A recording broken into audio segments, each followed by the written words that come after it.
Bago tayo mamatay, Selfie muna tayo, diba? 21-year-old na lalaki, aksidenteng nabaril ang kanyang sarili sa ulo habang siya ay nagpo-pose para sa isang selfie na hawak ang kanyang baril.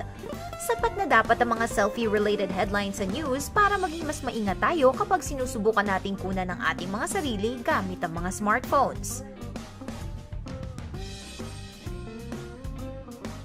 Ang pagkamatay ni Oscar Otero Aguilar noong isang linggo ay ang pinaka-latest at nakaka-depress na halimbawa ng pagkuha ng selfie na nauwi sa isang trahedya. Ang 21-year-old na Mexico City resident ay lasing nang nagsimula siyang kumuha ng mga litrato na balak niyang i-post sa Facebook. Normal lang naman ito, di ba? Pero ayon sa pulis, kumuha siya ng .45 caliber pistol at nagsimulang paglaruan ito dahil gusto niya makakuha ng perfect selfie. Hindi na kami nagulat malaman na nauwi ito sa disgrasya.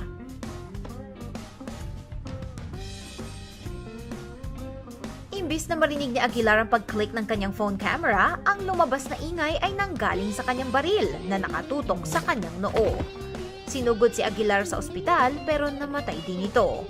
Pakinggan po ang aming public service announcement para hindi kayo matulad sa kanya. Please practice safe selfieing. lalaki na bunggo ng tren dahil nagsiselfie.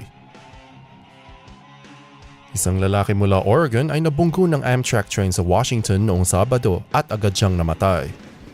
Ang lalaki at babae ay naglakbay mula Tacoma hanggang Portland. Bumaba sila sa may sapa para manigarilyo at pumunta sa mga riles para mag-selfie. Hindi nila namalayan ng isang tren sa likod nila na mabilis na padating.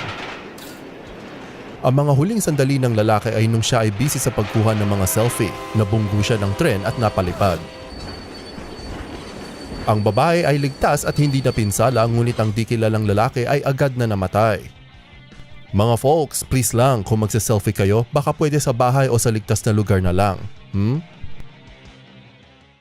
Babaeng ikakasal namatay habang papunta sa kanyang bachelorette party. Ilang sandali lamang matapos siyang kumuha ng kahuli-hulihang selfie. Ang 26-year-old na si Colette Moreno ay namatay sa isang car crash sa Missouri Highway 5 noong Biyernes habang siya ay papunta sa kanyang bachelorette party sa Lake of Ozarks. Si Moreno at ang kanyang best friend na si Ashley Theobald ay masayang kumuha ng selfie ilang sandali lamang bago sila nag-crash. Na-stuck ang kotse nila sa likod ng isang truck at ang usok mula sa truck ang nagpahirap kay Moreno na huminga dahil siya ay may asthma. Inikot nila ang truck nang hindi nila namamalayan na may isang 1999 Dodge Ram na papunta sa kanila. Parehong nag-swerve ang mga kotse pero natamaan ng Ram ang passenger side ng kotse ni Moreno. Naligtas ang driver ng Ram at si Ashley nang hindi seryosong nasaktan pero namatay si Moreno sa ospital. Pakakasalan dapat ni Moreno ang kanyang fiancé sa July 26. Si Ashley ay humaharap sa kasong careless and imprudent driving pero walang kriminal na kasong naisampa laban sa kanya. Dalaga na luto ng buhay dahil sa pagsa-selfie. Isang 18 years old na dalaga mula Romania ay inalay ang buhay niya para sa selfie. Si Anna Ursu at ang 17 years old niya na BFF ay nakaisip ng pakana kung saan ay magsiselfie sila sa train station. Umakyat sila sa isang train at di man lang namalayan ang 27,000 volts ng kuryente sa taas nila. Isang saksi ang nakakita sa mga babae at sinigawan silang bumaba. Hindi nakinig ang mga dalaga. Humiga si Anna sa bubong ng tren at itinaas ang isang binti niya. Pero natabig nito ang electrical field ng mga alambre. Ang puwersa ng pagsabog ay napakalakas na napalipad ang BFF niya mula sa tren. Si Anna ay lumiyab at naluto. Sumugod ang mga saksi na tumulong pawiin ang mga apoy. Sunog, tunaw at pilas ang mga balat at laman ni Anna nung siya ay sinugod sa ospital. Hindi na siya naligtas at namatay siya. Sa mga adik sa selfie dyan, matauhan sana kayo. Polish nursing student namatay habang kumukuha ng selfie sa Seville Bridge. Isang Polish na nursing student na nagbabakasyon sa Spain ang nahulog at namatay matapos siyang magtangkang kumuha ng selfie sa itaas ng isang tulay. Ang 23-year-old na si Sylvia Rachel ay nagbabakasyon sa Spain. Lampas hating gabi na nang nagpunta siya sa Puente de Triana Bridge sa Seville nang nagtangka siyang kumuha ng selfie. Nakatayo siya sa ledge ng tulay at nawalan siya ng balance bago niya nakuha ang litrato. Nahulog siya mula sa taas na may 15 talampakan at tumama siya sa semento. Napa-cardiac arrest si Rachel. Na-revive siya ng mga medics pero namatay din siya pagkatapos. Siya ay nag-aaral sa University of Medicine sa Posada sa Southern Poland para maging isang nurse. Babae namatay matapos mag-post na siya ay happy sa Facebook. Si Courtney Sanford ay namatay Huwebes ng umaga habang siya ay nagpo-post ng selfies at nagmamaneho ng kotse. Ang kanyang huling salita sa kanyang mga Facebook friends ay, "The happy song makes me happy." Clap along if you feel like a room without a roof. Clap along. Si Sanford ay kumukuha ng selfies habang nagmamaneho sa Business Route 85 malapit sa High Point, North Carolina. Nag-update pa siya ng kanyang Facebook status at binanggit ang kanta ni Pharrell Williams. Ilang segundo lamang ang nakalipas at nawala ng kontrol ang kanyang kotse si Sanford at bumangga sa isang recycling truck. Tumama ang truck sa mga puno at ang kotse ay napunta sa isang kanal. Buti na lang at hindi nasaktan ng driver ng truck, pero nasunog ang kotse ni Sanford at siya ay namatay sa eksena. Umabot ng ilang araw bago nasabihan ng kanyang mga pamilya at kaibigan ng mga otoridad tungkol sa kanyang pagfe-Facebook bago mangyari ang aksidente. Ang huling status update ni Sanford ay naipost 8:33 ng umaga. Nakatanggap ng tawag tungkol sa banggaan ng pulis 8:34 ng umaga. Mag-asawa namatay sa harap ng mga anak dahil sa selfie. 2 bata ang naulila habang sa bakasyon nila sa Portugal matapos nila masaksihan ang pagkamatay ng mga magulang. Ang pamilya mula Poland ay pumunta sa Cabo de Roca noong Sabado. Tumawid ang mag-asawa sa harang para mag-selfie sa napakataas na talampas. Pero habang nakatingin ng mga bata, nadulas ang mag-asawa at nalaglag sila. 2 lokal ang nakasaksi at agad na tumawag sa emergency services. Dahil sa masamang panahon, hindi nila makuha ang mga bangkay hanggang kinabukasan. Ang mga bata na 5 at 6 years old ay kinupkup ng mga Polish diplomats at mabibigyan sila ng counseling. Ang maling pagkuha ng selfie ay nakamamatay. Teenager nahulog mula sa isang talampas sa Italy. Isang 16-year-old na babae ang nahulog at namatay habang kinukunan ng litrato ang kanyang sarili sa talampas na ito.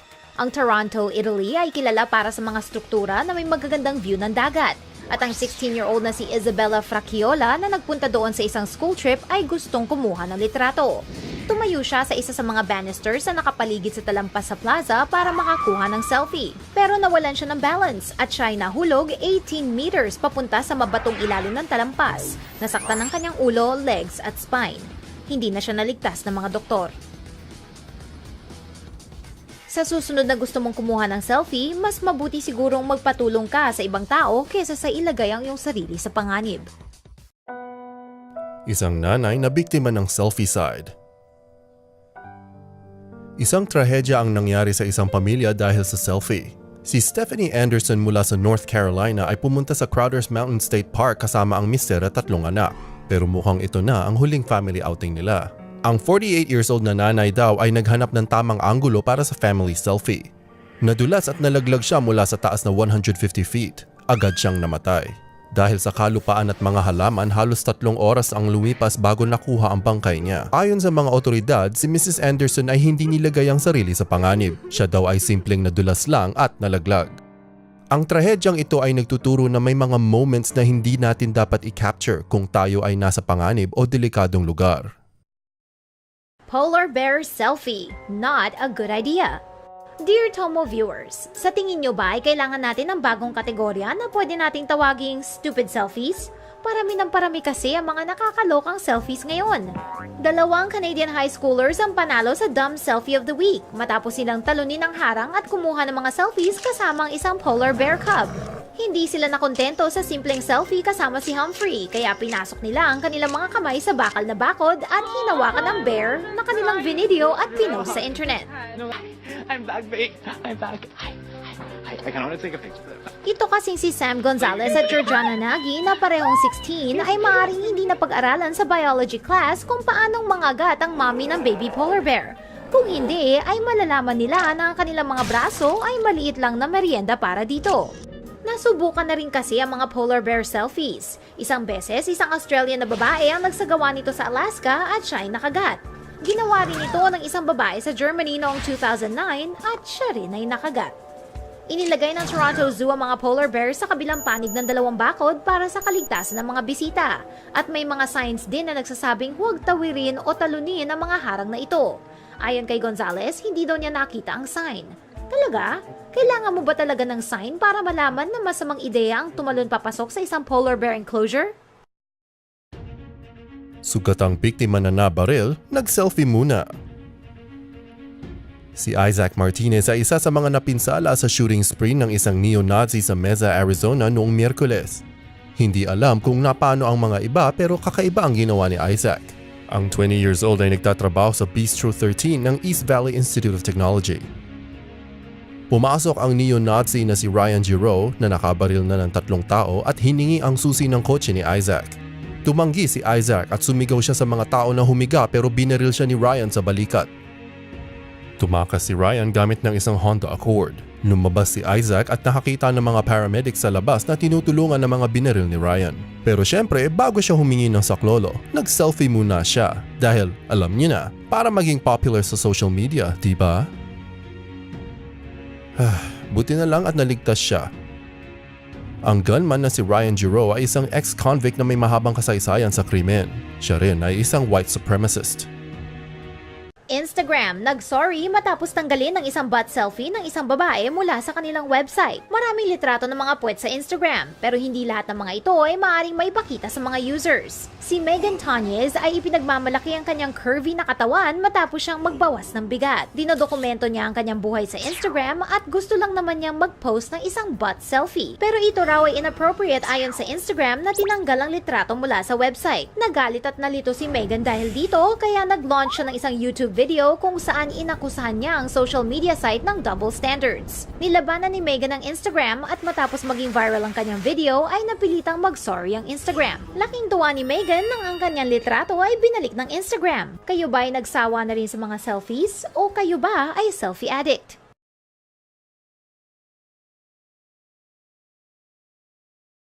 Russian nursing student na wala ng trabaho matapos pabirong pinost ang litrato ng organ ng isang pasyente. Ang pagiging isang nurse ay kadalasang tinuturing na isang marangal na trabaho na isinasagawa ng mga taong mapagbigay at mapagmahal na nais na tulungan ng mga taong nangangailangan.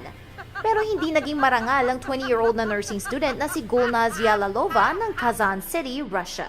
Ang mga kabataan kasi ngayon ay hindi na rin makatiis na hindi mag-post ng kung ano-ano sa social media. Gayunpaman, ang isang nursing student ay dapat na mas may sense kesa sa ibang kabataan. Dapat ay alam niyang huwag nakunan ng litrato ang organ ng isang pasyente. Ang pinakamalala sa lahat ng ito ay ang organ na pinost ni Gulnaz ay nanggaling sa isang 16-year-old na babae na nagpakamatay. Tinawanan pa ni Gulnaz ang babae na overweight daw. Naligtas ng mga doktor ang buhay ng babae na nagtangkang magpakamatay. Pero itong si Gulnaz ay hindi na makakatulong sa pagligtas sa kahit na sino dahil siya ay na-ban na mula sa ospital. Shaquille O'Neal pinagtawanan ng Instagram selfie ng isang disabled na lalaki.